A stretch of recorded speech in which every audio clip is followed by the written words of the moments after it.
বন্ধুরা, চলে এসেছে এই গরমে একটা ঠান্ডা ডেজার্টের রেসিপি নিয়ে, ফুড কাস্টার্ড। আর এটার মেন ব্যাপার যেটা হচ্ছে সেটা হচ্ছে সাবু। দেখো, তার সাবুটাকে প্রথমে ভিজিয়ে নিয়ে তারপর এটাকে জাল দিয়ে ধুয়ে দেখো কাচের মতন কেমন স্বচ্ছ হয়ে গেছে।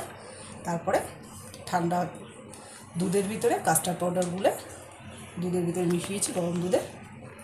আর এখানে দেখো কী কী ফ্রুটস দিয়েছি, ড্রাই ফ্রুটসের ভিতরে খেজুর, কাজু, নারকেল, আর এখানে দিয়েছি আপেল, বেদানা আর কলা। তোমরা চাইলে তোমাদের ইচ্ছে মতন ফল এখানে অ্যাড করতে পারো।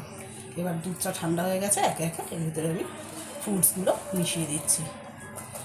আর একটা কথা বলতে ভুলে গেছি, এর ভিতরে দিয়েছি সামান্য চিনি। তোমরা চাইলে কাস্টার্ড পাউডার বেশি করে দিতে পারো, চিনি স্কিপ করতে পারো।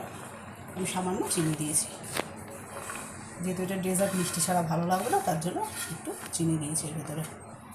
দেখো, এবার এই ফলগুলো সবের সঙ্গে মিশিয়ে দেওয়া হবে, মিশিয়ে ফ্রিজে ঠান্ডা করতে দেবো।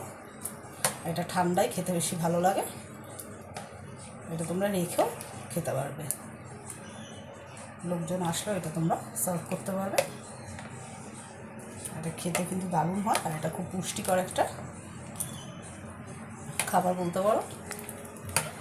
এবার এটা আমি ফ্রিজে ঠান্ডা করতে দেবো। এই যে দুটো বাটি নিয়ে নিয়েছি, বাটিগুলোর ভিতরে দিয়ে আমি এটাকে ফ্রিজে ঠান্ডা করতে দেবো। তারপর এটা খাবো হচ্ছে বিকেলবেলা ঠান্ডা হয়ে গেলে। ডেজার্টের রেসিপিটা তোমাদের কেমন লাগলো কমেন্টস করে জানিয়ে ভিডিওটা এখানেই শেষ করছি।